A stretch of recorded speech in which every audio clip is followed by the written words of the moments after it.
dans tes dents. Hello, c'est Margot. Salut, c'est Mathieu. Bienvenue sur le podcast qui parle de vos dents et de ceux qui en prennent soin.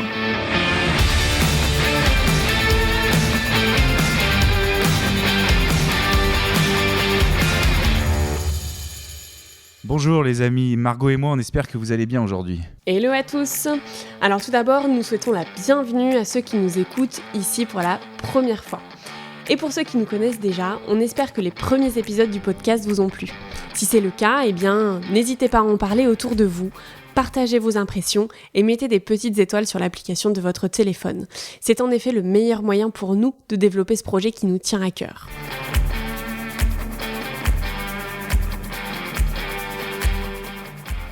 Je vais maintenant laisser la parole à Mathieu qui va vous présenter notre belle rencontre avec Catherine, le docteur Catherine Ritchie, endodontiste exclusif à Nice. Merci Margot, Catherine a effectivement été pour moi une belle rencontre.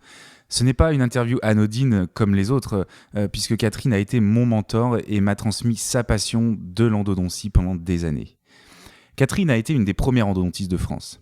Elle a été aussi ancienne présidente de la Société française d'endodontie.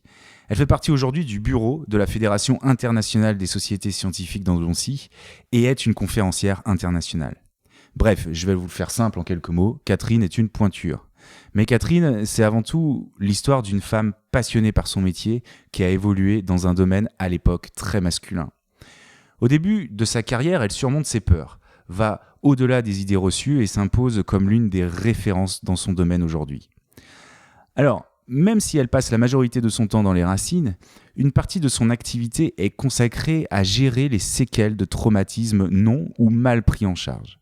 Vous l'aurez compris, cet épisode sera consacré à la gestion des traumatismes bucco-dentaires chez l'enfant, mais aussi chez l'adulte. Quel traumatisme peut subir une dent ? Peut-on sauver une dent après un choc violent ? Quels sont les premiers gestes et les premiers réflexes à avoir ? Quels sont les risques si le patient n'est pas pris en charge rapidement ? Est-ce qu'une dent traumatisée ou mal soignée peut provoquer des complications plus tard à l'âge adulte ? Nous avons essayé de répondre à toutes ces questions en vous apportant des réponses claires et précises sur les bons réflexes à avoir et les tout premiers gestes à réaliser. Et bien sûr, si le sujet vous amène d'autres questions, posez-les-nous par mail sur contactdantesdents@gmail.com ou via Facebook ou Instagram @dantesdents.podcast. Nous y répondrons avec plaisir. Nous vous souhaitons maintenant une très très belle écoute les amis et en attendant surtout, prenez soin de vos dents. Bonjour Catherine. Bonjour Mathieu. Comment tu vas ? Très bien, je suis très contente d'être là. C'est vrai ? Oui. Bah, moi aussi, un peu. C'est un peu particulier quand même entre toi et moi là. On a passé du temps ensemble, tu m'as supporté quelques années. C'était bien. C'est vrai ? C'était bien, ouais, moi ouais. Ça me plaisait. C'est quoi qui te plaisait le plus ? Le fait de transmettre, Le fait de transmettre, et puis en plus, avec toi, c'était une relation particulière dès le début, quoi. T'étais prêt à... T'étais une éponge, t'absorbais tout, et puis tu donnais ton avis beaucoup, et il y avait beaucoup de discussions, donc c'était très agréable, l'échange était très agréable. Bah écoute, merci, mais c'était évidemment tout à fait complètement réciproque. C'est vrai que moi, ce qui m'a un peu, voire même beaucoup attiré, de par notre spécialité commune, si on peut dire spécialité, enfin notre activité commune, c'est ta personnalité. Parce qu'on sent une personnalité franche, directe, efficace. Des fois, c'est pas le mieux, mais bon. Qui peut-être s'est développée avec ton parcours, au final. Oui, parce que moi, à la base, je suis quelqu'un de hyper timide. Donc, ça a été compliqué pour moi de passer au-delà de ma timidité pour pouvoir déjà faire passer des messages, faire des confs. D'accord. Ça, c'est ta spécialité qui t'a amené à faire des conférences, qui t'a amené... Ah bah, c'est pour moi mon maître, Jean-Marie Lorichesse, qui m'a tout appris à tout niveau. Au niveau enseignement, au niveau... il m'a appris l'endodontie, pardon. Ouais, non, je t'en prie. C'est le terme on peut faire un petit point dessus, d'ailleurs. L'endodontie, vous l'avez peut-être entendu sur d'autres podcasts, c'est la spécialité des traitements de racines. Oui. Voilà. Et nous, on va dire endo, parce que c'est plus simple, c'est plus rapide, et au moins ce sera clair dans la tête de tout le monde. Ouais. Alors toi, Catherine, tu as fait tes études à Paris. Oui, à Paris 7. Et comment, à 18 ans, on se lance dans les études de chirurgie dentaire et on finit à devenir, entre guillemets, une des premières référentes dans ce domaine-là, quelques années après. C'est quoi le parcours, en fait ? En fait, moi, je voulais faire médecine. Donc, j'ai eu médecine. Et puis, mon père était dentiste. Ma mère m'a dit que j'étais folle de faire médecine parce que, en plus, je voulais faire chirurgie. Alors, chirurgie, elle trouvait que pour une femme, c'était aberrant parce que j'arrivais pas à avoir de vie, de famille, etc.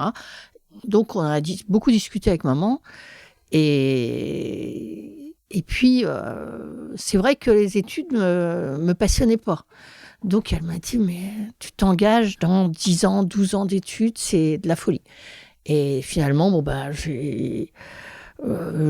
bout d'un mois de réflexion, je me suis dit que finalement, dentaire, c'était pas si mal. J'avais été voir un peu mon père travailler, j'avais vu des cabinets. Je me suis dit, finalement, ça pouvait me correspondre. Donc, j'ai opté pour dentaire. Déjà, à l'époque, on te disait, attention, une femme consacrer sa vie à un métier qui prend du temps. Ah oui. On me disait, t'auras pas d'enfant, t'auras pas de vie de famille, tu pourras rien faire. Ça, c'est quelque chose que tu as ressenti plus tard aussi, dans le temps ? À quel niveau ? Comment ? Il a fallu s'émanciper de cette vision-là, de cette... Ah oui, parce que maman, quand j'ai commencé à justement faire des conférences, m'investir beaucoup dans la Société française d'endodontie, à être à droite à gauche, je me disais, mais elle gâche sa vie, quoi. Elle va pas avoir de vie de famille, elle va rien pouvoir construire, parce qu'elle est toujours en train d'étudier, de faire de la recherche, de courir à droite à gauche. Donc, c'est pas une vie pour une femme. Mais c'était ta passion.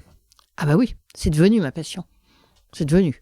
Parce que au début de mes études dentaires, je me suis dit que j'avais fait une erreur monumentale, que c'était vraiment pas ce qui me plaisait. D'accord. Pourquoi ? À Garancières, on était... Garancières, c'est la fac de Paris, une des facs de Paris. 7. On était traités comme des bébés. Donc, fallait...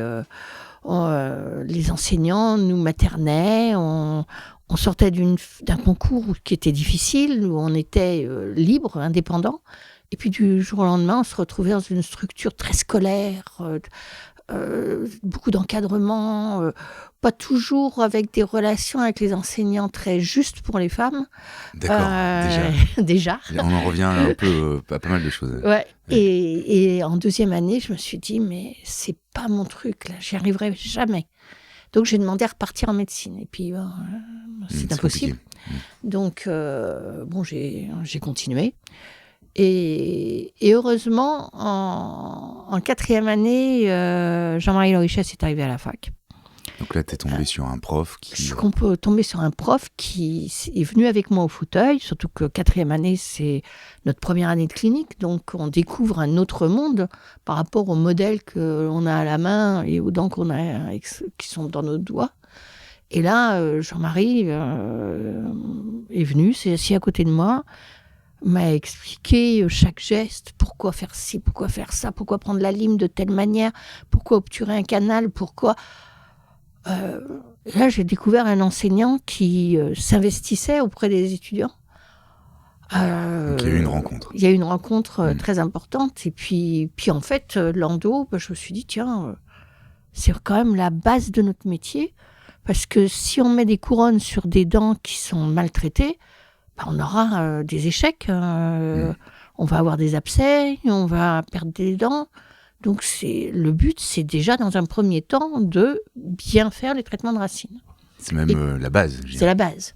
Alors, mais moi, dans mon esprit d'étudiante, je me disais, faut que d'abord que j'apprenne ça. Après, je mettrais des couronnes, mais les couronnes, ça me semblait plus simple de tailler une dent que de bien gérer un traitement de racines. Et en 5e année, il a ouvert un service qui s'appelait Service d'endodontie avancé. Et donc, on faisait 6 heures de plus par semaine et on prenait des patients en charge qui étaient des patients on avait 3 heures de cours et 3 heures de clinique. Et à la clinique, on prenait des patients qui venaient pour des traitements compliqués, que les étudiants n'avaient pas réussi à faire dans les services classiques. Et donc, on avait les moyens du bord, parce qu'à l'époque, pas de loupe, pas de microscope, rien, nos yeux. Pas d'outils qui nous permettent aujourd'hui de mieux faire. Ouais. Voilà.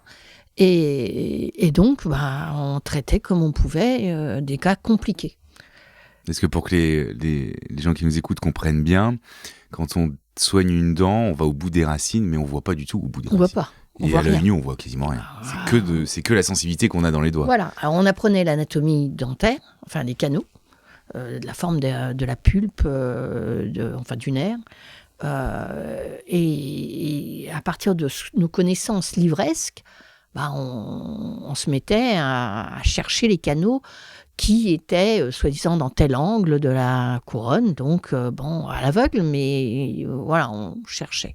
Et c'est vrai que moi, ça m'a paru un domaine extrêmement compliqué.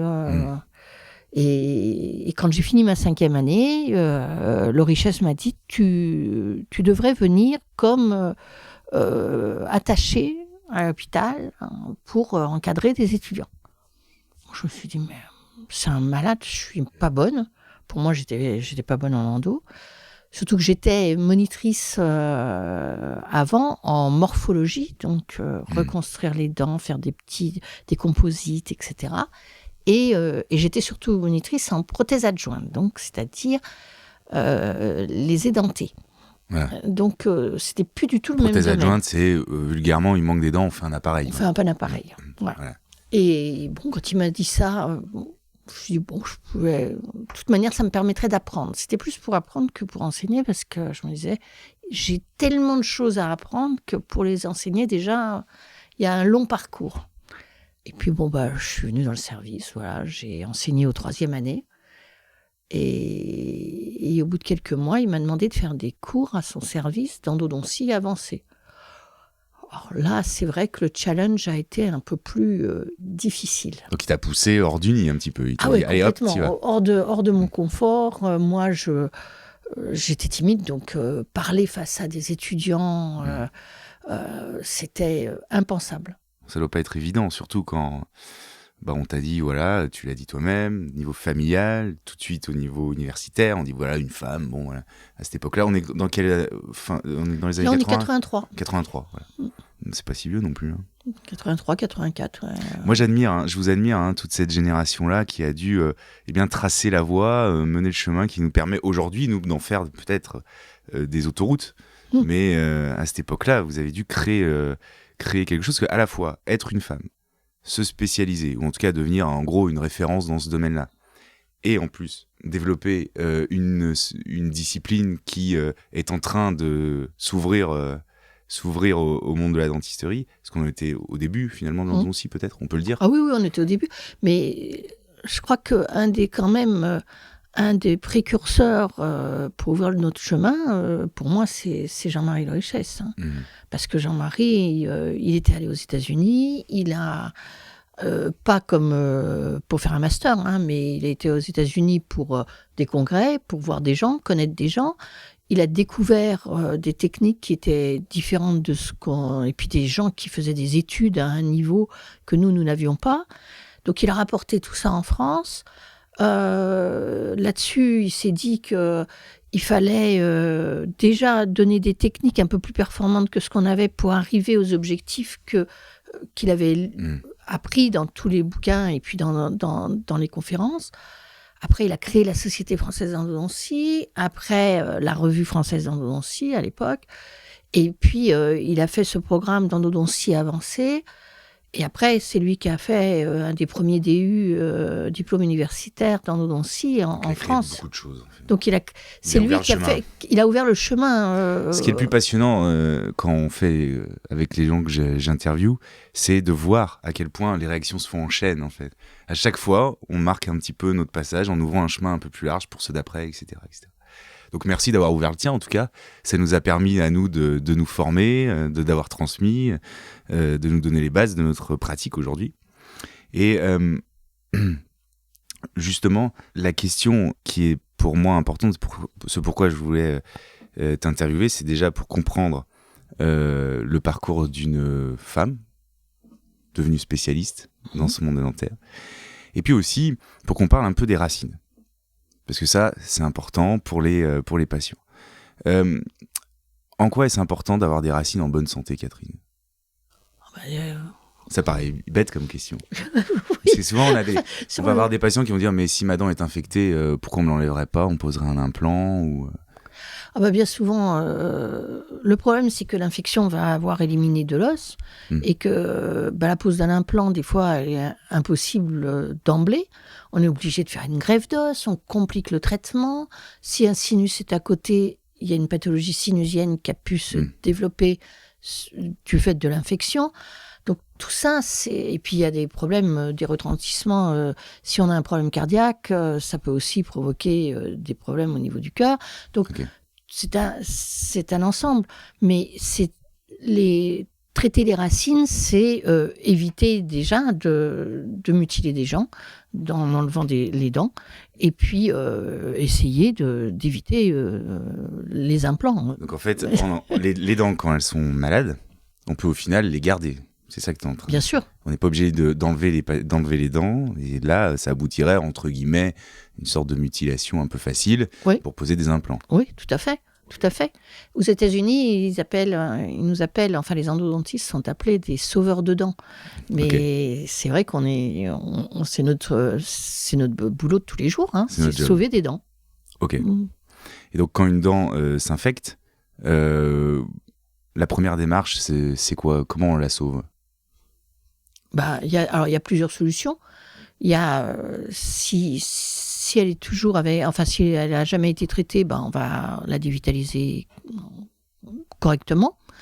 On va désinfecter les canaux, éliminer toutes les bactéries qui sont dedans, et puis obturer, et l'os va se reconstruire, et après on peut mettre une couronne, un inlay. Enfin, il y a plein de solutions de reconstruction. C'est ce qui nous permet de garder des dents qui sont infectées, mais nettoyées et propres. Voilà, sans qu'ils génèrent plus d'infection. Exactement. Voilà. Alors ce terme dévitaliser, est-ce que tu crois qu'il est bon ? Parce que souvent on a les patients, quand on leur dit il faut votre dent est nécrosée, il n'y a plus de nerf à l'intérieur. Ah bon, mais elle n'est pas dévitalisée. C'est une question que tu as déjà entendue. Bien sûr, bien sûr. Donc, le vrai terme, ce serait quoi ? Un nettoyage de racines Un nettoyage de racines, non, parce que c'est un nettoyage des canaux, on ne nettoie pas les racines. Quand on explique aux patients qu'il faut nettoyer les racines, ils pensent que l'on va prendre la dent et gratter la surface de la racine. Ça ressemble plus à de la parodontologie. D'accord. Donc, en fait, ce serait désinfecter les canaux. Oui, c'est bien. Ce serait plus désinfecter les canaux pour moi, plutôt que nettoyer les racines. D'accord, ok. Alors, le problème, c'est que quand on parle de canal, les patients se demandent qu'est-ce que c'est. Donc, il faut expliquer l'anatomie de la dent pour pour faire que le patient puisse comprendre comment est faite une dent et comment on nettoie l'intérieur des canaux. D'accord. De la racine, donc les canaux. Et ça, c'est un soin qui prend du temps, en moyenne ? Malheureusement, oui. Malheureusement, oui. Combien de temps à peu près pour nettoyer les canaux d'une racine, d'une dent infectée ? C'est un peu près le terme qu'il faudrait employer. Alors, en termes d'instrumentation, si c'est un seul canal tout droit, tout bête, ça peut être 3 minutes. Mais le problème, c'est l'élimination des bactéries. Donc, il faut quand même 20 minutes de nettoyage avec des produits qui vont permettre l'élimination de ces bactéries. Donc, par exemple, tu soignerais une dent, tu prendrais un rendez-vous de combien de temps pour que les patients sachent si c'est une molaire, c'est 1h30 à peu près, à 2 heures. Ça dépend. 2 heures, ouais. 1h30 à 2 heures, ça dépend de l'anatomie de la dent. Donc on est loin des soins qui se font en un quart d'heure. C'est ingérable, un quart d'heure, c'est ingérable. C'est-à-dire que si tu as un patient qui se fait dévitaliser une dent en un quart d'heure, est-ce qu'il doit se poser des questions ? Est-ce qu'il doit... Oui, je pense. Ouais. Je pense qu'il peut se poser quelques questions et se dire que peut-être le traitement n'est pas fait selon les règles. Oui, parce que si en un quart d'heure, on a le temps de faire l'anesthésie, la pose du champ opératoire, donc de la digue, ouvrir la dent, trouver les canaux, là, c'est compliqué quand même. Ok. C'est pratiquement infaisable. Tu as parlé de la pose aussi du champ opératoire. Oui. C'est quelque chose qui est relativement visible et sur lequel on s'en rend compte. Ça te paraît essentiel pour en nettoyer une dent ? Ah ben, c'est pas essentiel, c'est primordial, c'est une obligation. C'est pas discutable. Ah ben, non, il n'y a pas à discuter. On met un champ opératoire pour tout traitement endodontique. Si on ne peut pas poser ce champ opératoire et que la dent est trop abîmée, pour moi, à ce moment-là, c'est l'extraction. Okay. Si vraiment c'est impossible de reconstituer la dent. Parce que de toute manière, le praticien, après notre traitement, ne pourra jamais faire une couronne dans des conditions correctes, si la dent est trop abîmée. Donc, c'est pas la peine de garder la dent. Ok. Donc, la pose du champ opératoire, ça peut être quelque chose que le praticien peut exiger, doit exiger, tu penses, pour un traitement endodontique ? Il doit exiger, oui. Ouais, il doit s'obliger à le mettre. C'est gage de qualité. Ah oui, il doit s'obliger à le mettre. Parce qu'au final, je crois que les dernières études, si on en a, mais je crois que vous en faites une à Nice, justement, oui, là-dessus. Dans le cadre donc, du DU. Ce serait intéressant d'avoir les résultats, parce que je crois qu'au final, il y a quoi, 10%, 15% des... On sait pas trop encore. Hein. Il semblerait que ça monte un peu. Ça monte un peu. On serait dans les 20, 25%. 20, 25, 35. 35% de praticiens qui poseraient la digue, le champ opératoire pour les traitements. Donc. Ouais. Ok. Ouais. Donc le chemin, il reste. Oui.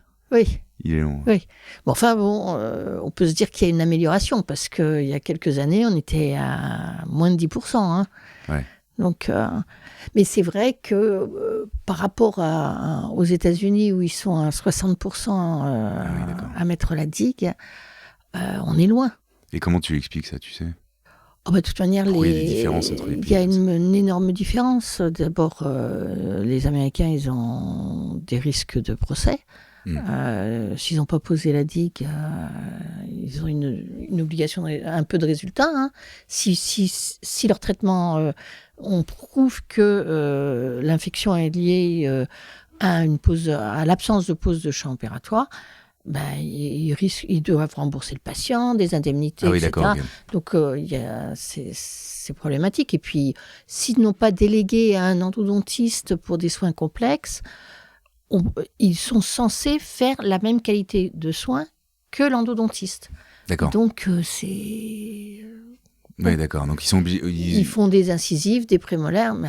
Référer ils sont obligés de référer. De référer à un spécialiste. Ouais. Ok. Pour les donc, cas trop lui, complexes. il n'y a pas d'endodontiste qui ne pose pas de digue, tu es d'accord Normalement, non. Enfin, on n'a pas d'études là-dessus que je sache.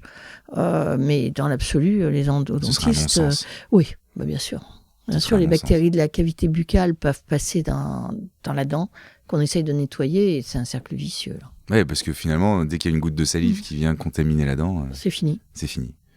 Ok, très bien. Dans tes dents. Les soins dentaires sans langue de bois. Et alors, qu'est-ce qui te plaît le plus, toi, dans cette spécialité ? Qu'est-ce qui t'a donné envie de la faire ? Moi, c'était d'abord sauver des dents. Sauver les dents. Sauver les dents. Et puis après, on peut dire dévitaliser toute la journée. C'est toujours le même geste. Pas du tout. Chaque cas est un... Et puis chaque cas est un challenge, surtout quand on est spécialiste. Alors, quand on ne fait que ça toute la journée, bien évidemment, on n'a que des cas complexes. Et chaque cas, on y va à fond. On fait tout pour sauver les dents. Ok. Mais moi, c'est vrai que je l'ai senti quand je t'ai vu travailler. Et ce qui m'a le plus aussi plu, c'est te voir aussi passionné par le soin de l'endodontie, notamment chez les enfants, notamment quand ils ont subi peut-être des traumatismes, qui peuvent avoir des conséquences sur les racines. Ouais. Et on parlera peut-être aussi même de régénération pulpaire, puisque tu fais parmi les premiers en France à avoir pratiqué ce type de protocole. On y va directement. Est-ce que on peut envisager des traitements endodontiques chez les enfants et pour quelles raisons, par exemple ? Alors, sur les dents adultes, sur les dents définitives. Donc, les dents définitives qui ont fait leur éruption. Leur éruption, qui ont ou une carie profonde ou un traumatisme, et que le nerf est atteint, eh bien, à ce moment-là, il faudra, dans un premier temps, essayer de tout faire pour garder la vitalité de la dent. Et puis, si malheureusement la dent se nécrose, eh bien, on sera obligé de passer à d'autres techniques. D'accord. Et en fonction du stade de maturation de la dent, de fermeture de l'extrémité des racines, on pourra décider du traitement le plus adéquat pour le patient.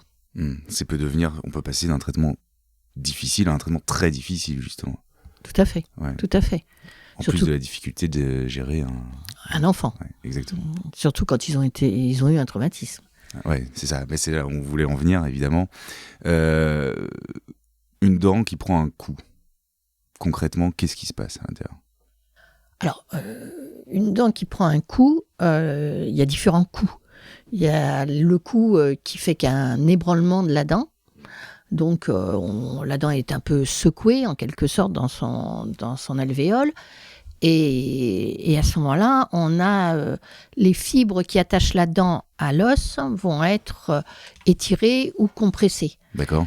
Et elles risquent, dans le temps, de se nécroser et de provoquer des résorptions de ce qu'on appelle des résorptions de surface, c'est-à-dire des petites lacunes qui vont grignoter la dent par l'extérieur. Ça fait des petits trous dans les racines. Des petits trous dans les racines en partant de l'extérieur de la racine vers le nerf, en quelque sorte. C'est l'os ? C'est quoi qui attaque la...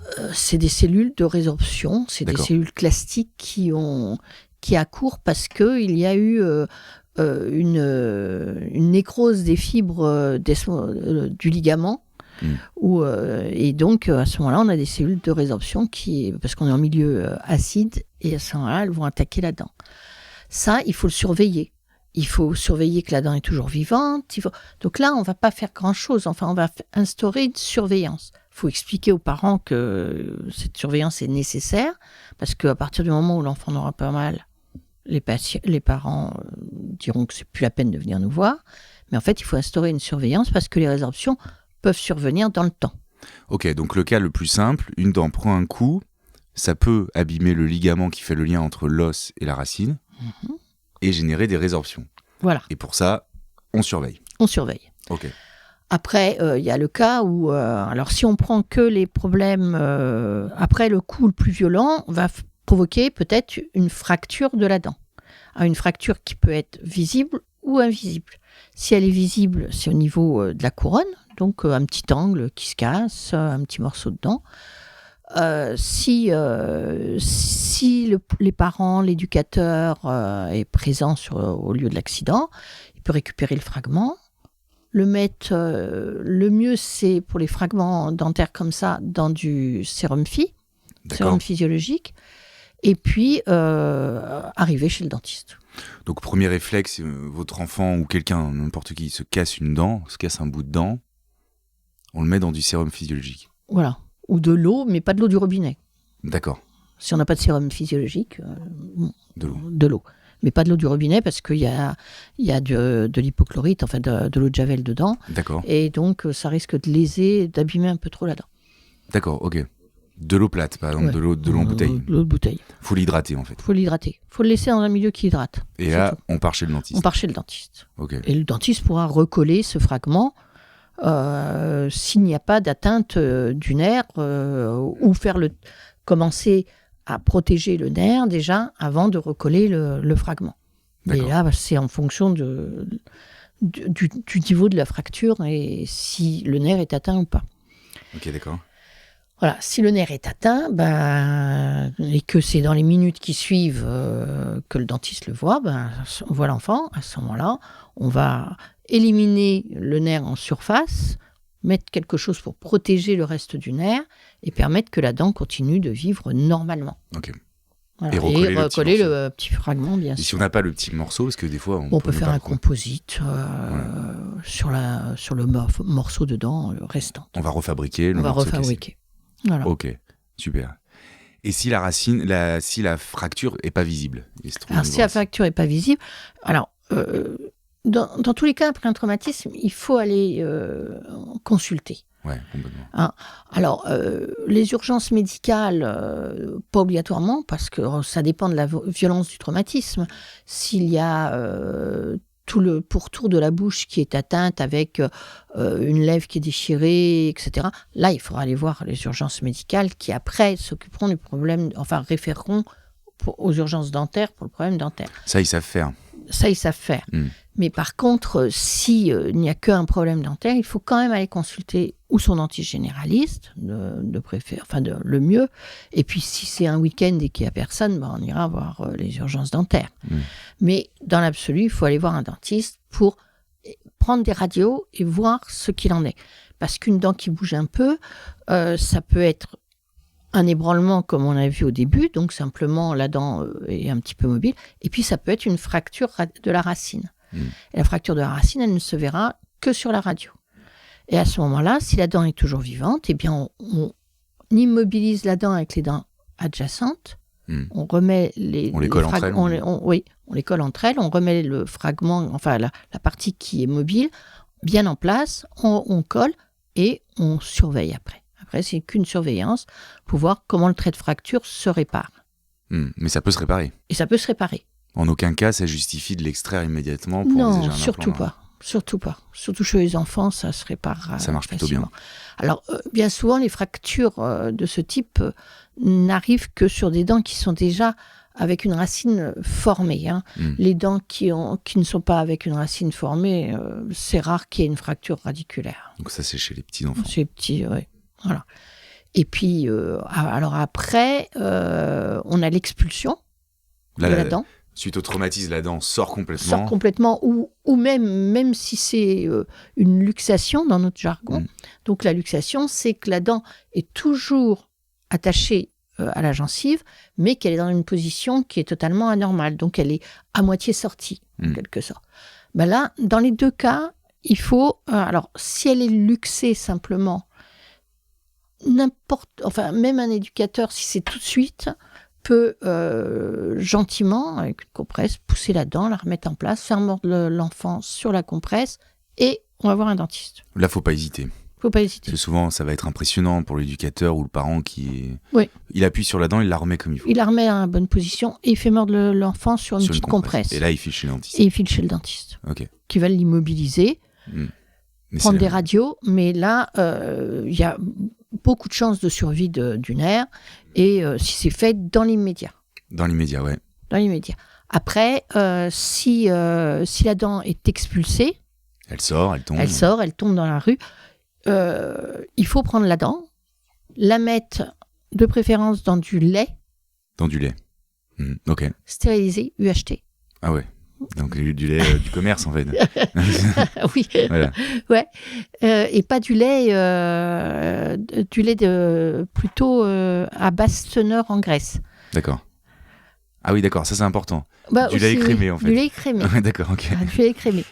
Et ou sinon, si on n'en a pas, et éventuellement, alors, dans les livres, il est décrit qu'on le met dans un mouchoir. Et on laisse la dent dans la bouche de l'enfant dans le mouchoir, et l'enfant mord sur le mouchoir avec le mouchoir à l'extérieur pour qu'on puisse vérifier la dent est toujours là. Ah oui, d'accord. C'est-à-dire que c'est un salive du patient. Là. Voilà, il faut que ça baigne dans la salive. Donc voilà. c'est tenu par le mouchoir dans la bouche. Ça c'est assez original, je dirais. Oui, mais on n'a pas trop envie de le faire. On n'a pas trop envie de le faire. Ouais. Mais par contre, ça peut sauver la dent. Maintenant, on a beaucoup de mouchoirs en papier, on n'a plus de mouchoirs en tissu. Mais ça peut sauver la dent. Mais ça peut sauver la dent. Ou sinon, si on n'a rien, on le met dans du sérum phi. Ouais, du sérum physiologique ou de l'eau. Si vraiment on n'a rien, mais il ne faut pas la garder à la main. Et si on la garde dans un récipient avec la salive du patient, c'est possible ? C'est aussi possible, mais il faut que l'enfant traumatisé, pleurant, etc., on arrive à lui faire cracher dans le récipient. Ouais, c'est pas évident. C'est pas évident. Ça dépend de l'âge de l'enfant, mais c'est pas évident d'arriver à le faire. Ça peut sauver la dent. Mais ça peut sauver la dent. Et ça, c'est incroyable. Et puis, si on a le courage, même si elle est expulsée, on la rince dans de l'eau, ou dans le sérum phi, ou dans le lait. On regarde bien qu'il n'y ait pas des débris du bitume ou quoi que ce soit dessus. Ça tombe dans l'herbe, un morceau d'herbe. Voilà, sans gratter, surtout sans gratter.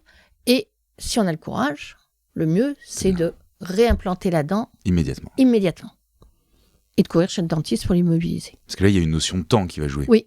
Parce que passé 30 minutes, on a de grandes chances qu'il y a des résorptions qui se produisent sur la dent dans le temps. Et que la dent soit perdue. Sur du long terme. Oui, sur du long terme. D'accord, ok. Donc si je résume, la dent est sortie, est expulsée, on la met dans un verre de lait, écrémé, UHT. UHT et écrémé. Ouais. Ou alors, si on peut, dans du sérum physiologique, dans la salive. Oui. Ouais, ça. Et sinon, si vraiment on n'a aucun courage, et que l'on a et qu'il y a une pharmacie pas trop loin, on va acheter une dentobox. D'accord, une dentobox. Une dentobox, c'est une boîte qui permet de mettre des dents qui ont été perdues par accident. Et c'est une solution nutritive qui va permettre d'allonger le temps en dehors de la cavité buccale. D'accord, ok. Sans provoquer donc des résorptions à long terme.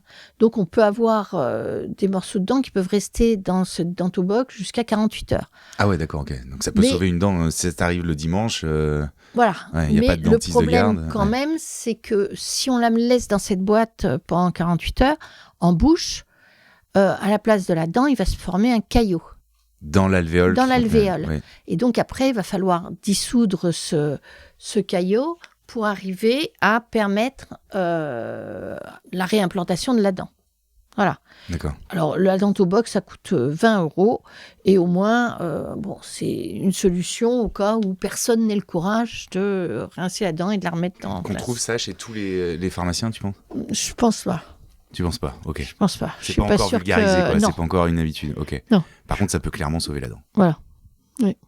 Mais si on ne l'a pas, si le pharmacien ne l'a pas, on peut toujours lui prendre à ce moment-là du sérum Phi et un petit récipient et on le met dedans. Si on n'a pas le courage de le mettre en place. Ok. Donc, si on résume, du lait, du sérum Phi ou de la salive, ou une dentobox chez le pharmacien. Ouais. Et surtout, ne pas hésiter à faire preuve de courage, c'est-à-dire replacer la dent dans l'alvéole immédiatement, parce que sinon le caillot va falloir le redissoudre et ça, c'est pas très rigolo. Non. C'est surtout pour l'enfant. Il a déjà été traumatisé une première fois. Et si le lendemain, on recommence, on lui fait anesthésie, on repousse, on rince l'alvéole, on essaie de dissoudre le caillot, la dent ne rentre pas, on recommence. Enfin, pour lui, c'est 2 fois le traumatisme. Ouais, il faut le gérer après sur le fauteuil. Oui. Ok. Donc vraiment, on peut insister sur le fait, si vous êtes parent ou éducateur, appuyez immédiatement sur la dent, la replacer. Oui. Il n'y a aucun danger ? Aucun. Si on a rincé, si on a évité qu'il y ait de la poussière de la terre ou des choses comme ça. Ok. Il peut y avoir aussi des fractures de l'os en même temps ? Alors, il peut y avoir des fractures de l'os, c'est pour ça qu'il faut aller voir un dentiste. Parce qu'une fois que la dent elle est repositionnée, il faut contrôler qu'au niveau osseux, on n'ait pas une fracture de l'alvéole ou de l'os environnant et que en fait, la mobilité soit pas due à une fracture du maxillaire ou de la mandibule. Donc ça, il faut le savoir. Il faut le savoir, ouais. Et donc le dentiste, quand tu vas le voir, il va immobiliser la dent avec les dents collatérales. Il va mettre différentes contentions. Bien souvent, c'est des barres avec du composite.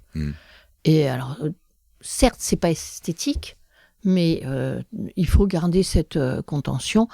Alors, en fonction du traumatisme, ça peut être jusqu'à 6 semaines s'il y a une fracture osseuse. D'accord. Mais au bout de 10 jours, il va falloir de toute manière revérifier la vitalité de la dent. Et si la dent est vivante, on ne touche à rien. Si la dent n'est pas vivante, eh bien là, il faudra dévitaliser la dent tout de suite après, dans les 8 jours qui suivent le traumatisme. D'accord. Donc, ce que tu es en train de dire aussi, c'est que la dent peut rester vivante malgré tout ce qu'elle a vécu. Tout à fait. Et elle peut accompagner le patient toute la vie aussi, si c'est bien géré. Oui. Ouais. C'est ça. Ça, c'est génial. Oui. Ouais, tout à fait. Génial. Tout à fait. T'as des bons reculs là-dessus ? Est-ce que t'en as fait beaucoup ? Le problème, c'est que en cabinet, on voit en cabinet d'endodontie, on voit rarement les patients traumatisés sur le coup. On récupère les suites. Aux urgences dentaires, ils vont voir leur praticien généraliste et on les voit après. Et on les voit après quand les gestes d'urgence n'ont pas été bien faits et que les conséquences commencent à être dramatiques. C'est-à-dire que quand ça a été bien fait, souvent on les voit pas. On les voit pas. Ok. On les voit pas. Et les conséquences, alors, ça peut être quoi ? Tu as parlé des résorptions. Alors, voilà, les conséquences, ça peut être des résorptions qui peuvent donc grignoter la dent de plus en plus. Ces résorptions, elles peuvent aussi être des résorptions avec apposition d'os à la place du tissu dentaire. Donc la dent va être complètement immobilisée, liée à l'os. Et dans ces cas-là, si on doit faire un traitement orthodontique plus tard à l'enfant, on sera incapable de déplacer cette dent. C'est ce qu'on dit quand une dent est ankylosée. Oui, voilà, exactement. Okay. Donc ça, c'est vraiment un problème. Et puis après, il peut y avoir des conséquences que sur le nerf. Donc le nerf, il peut se minéraliser. Donc la pulpe va se refermer beaucoup plus vite que la normale. Donc les dents adjacentes, elles ont une évolution classique avec un vieillissement classique. Et puis là, au contraire, cette dent, elle va vieillir très très vite. Et il y en a d'autres qui, au contraire, vont rester ouvertes, donc immatures. Et la vitalité va être perdue, donc elles vont se nécroser. Donc on n'aura pas de fermeture de l'extrémité de la racine. Et si on n'a pas de fermeture de l'extrémité de la racine ni des parois, eh bien l'enfant arrive avec un abcès. Et là, c'est une dent qui va être fragile dans le temps. Parce que les parois étant fines, eh bien, elles ne vont pas permettre à la dent de résister à un moindre traumatisme ultérieur, au fait de croquer éventuellement sur quelque chose d'un peu dur. Et donc, il risque de perdre la dent. C'est une dent qui devient plus fragile. Oui, sur du long beaucoup terme. plus. C'est-à-dire qu'en fait, si on t'entend bien, les conséquences d'un traumatisme peuvent se faire sur du long terme. Oui. Souvent, on voit des patients adultes qui viennent être traités pour une incisive qui est nécrosée. Et en fait, le canal a complètement disparu. Et alors que sur les dents adjacentes, les canaux sont tout à fait classiques, normaux, avec un vieillissement. Et bien souvent, quand on discute avec le patient, il nous annonce qu'il a eu un traumatisme enfant, et que ce traumatisme a provoqué... donc, en fait, ce sont les conséquences du traumatisme quand ils ont 25, 30 ans. Et alors, comme ça. Souvent, ça peut aller jusqu'à l'extraction de la dent si on a une apparition de résorption, par exemple. Oui. Et nécessiter des implants, ce genre de Tout choses. à fait. Donc, il y a des outils, peut-être administratifs, liés aux assurances, qui peuvent aussi protéger le patient sur du long terme. Enfin, tu vois où je veux en venir, en fait. Oui. Alors, ce qui est hyper important, c'est c'est pour ça qu'il faut absolument aller voir un professionnel de santé, que ce soit les urgences médicales ou dentaires, ou un dentiste, mais il faut qu'on ait établi un certificat médical initial, qui va permettre de constater l'accident, d'expliquer l'état de la dent, l'état de l'os, etc., des tissus environnants, de la gencive, et d'émettre des réserves quant à l'avenir des dents. Ce qui fait que les parents, à ce moment-là, peuvent donner ce certificat à leur assurance privée ou à l'assurance de la personne qui est la cause de l'accident. Et à partir du moment où on a cette déclaration, eh bien, tant que la dent est suivie, eh bien, on ne clôt pas le dossier et ça permet peut-être 10 ans ou 15 ans après d'avoir un implant qui est pris en charge par l'assurance. D'où l'importance, après un traumatisme, d'aller consulter un dentiste. Parce qu'il faut Tout à aussi fait. ce papier-là Tout à fait, pour il faut ce papier. pour assurer les suites et les conséquences sur du long terme. Oui. Et ok, super. Donc si on résume, je vais redire, mais c'est bien quand on répète les choses, je trouve que ça rentre bien dans la tête. On prend un coup, le morceau de dent ou la racine qui est expulsée, faut la protéger pour éviter les résorptions. On la met dans du lait écrémé UHT, évidemment.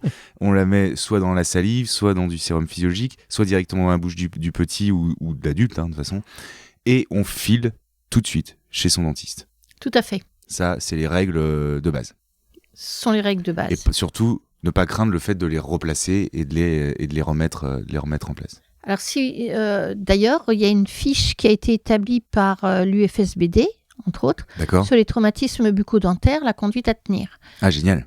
Donc, c'est une fiche qui est toute simple et qui reprend la dent fracturée, les petites blessures, la dent déplacée et la dent avulsée. D'accord. Et ça, on peut le trouver sur le site de l'UFSBD.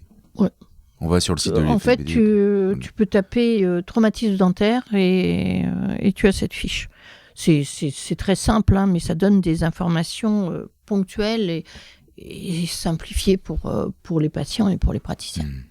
Puis bien avoir en tête aussi pour les patients que le potentiel dentaire, le capital dentaire, c'est quelque chose de précieux. Y faire attention.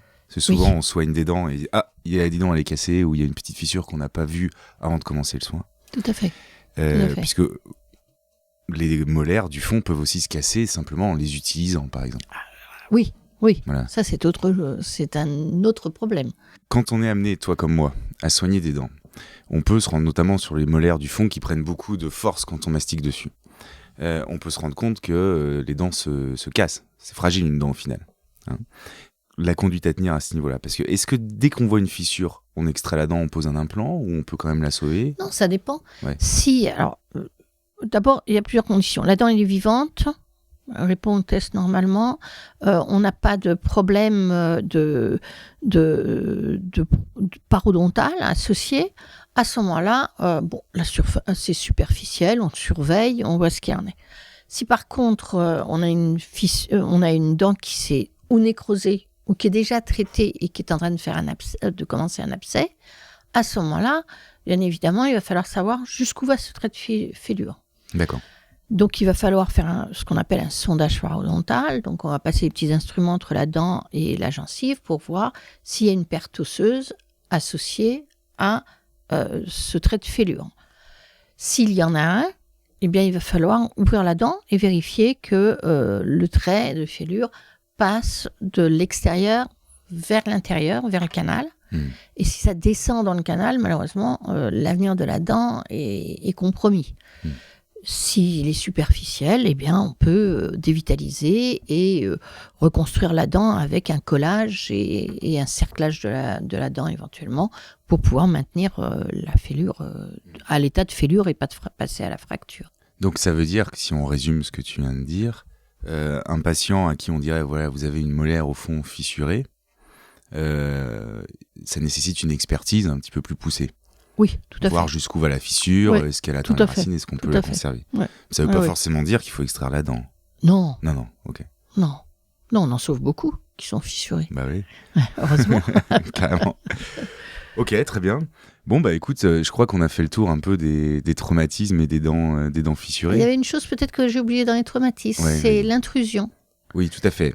Parce que l'intrusion, c'est compliqué. C'est compliqué déjà de voir que si elle est vraiment importante, bien souvent on cherche une dent sur le pavé ou dans le jardin, et puis en fait la dent elle est rentrée dans l'os et elle est repoussée.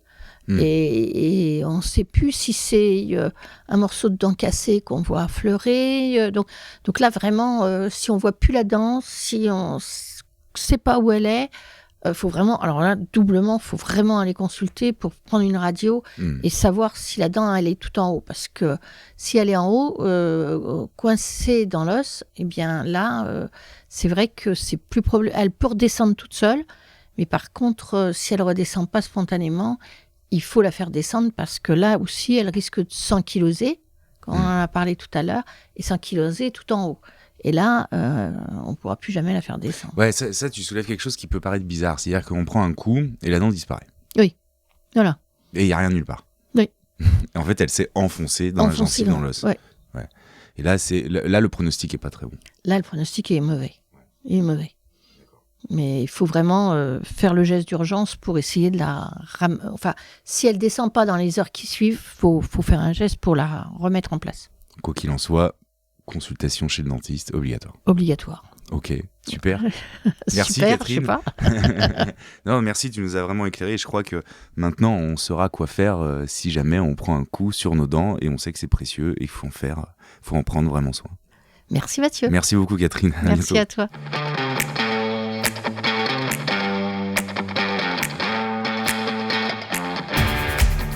Merci pour votre attention les amis et votre écoute. Nous espérons que cet épisode vous a plu. Et si l'on doit retenir 3 choses importantes de cet échange, c'est que premièrement, quoi qu'il arrive, même après un choc minime, il faut aller consulter son chirurgien dentiste. Deuxièmement, si un bout de la dent s'est cassé après un choc, il faut le récupérer et le conserver dans de l'eau minérale, pas de l'eau du robinet. Et ensuite prendre rendez-vous avec son dentiste qui pourra peut-être remettre le morceau fracturé. Et troisièmement, si la dent a bougé, prenez votre courage à 2 mains et replacez-la. Dans le cas où la dent est complètement sortie, il faut la récupérer, la passer sous l'eau sans la frotter et la remettre en place. Si vous ne vous sentez pas de la remettre en place, conservez-la soit dans la salive du patient, soit dans du lait écrémé ou encore dans une dentobox que vous trouverez en pharmacie. Et après tout ça, filez chez votre dentiste. Si la dent est replacée dans les 30 minutes après le choc, vous aurez de fortes chances de voir vos efforts récompensés. Pensez également à récupérer votre certificat médical initial auprès de votre dentiste. Vous en aurez besoin pour votre assurance. Alors merci à Catherine de s'être prêtée au jeu et de nous avoir partagé son expérience et ses précieux conseils. Pour rappel, nous avons évoqué dans cet épisode une fiche conseil sur les traumatismes bucco-dentaires de l'UFSBD, l'Union française de la santé bucco-dentaire. Vous la trouverez en lien dans la description de l'épisode. Vous pouvez retrouver Dans tes dents sur Apple Podcasts, Spotify, Deezer, YouTube et toutes les plateformes d'écoute. Merci à Pauline Bussy pour tout le travail de montage et de post-production qu'elle réalise pour le podcast. Et enfin, merci à vous de nous avoir écoutés. À très bientôt et surtout les amis, Prenez soin de vos dents.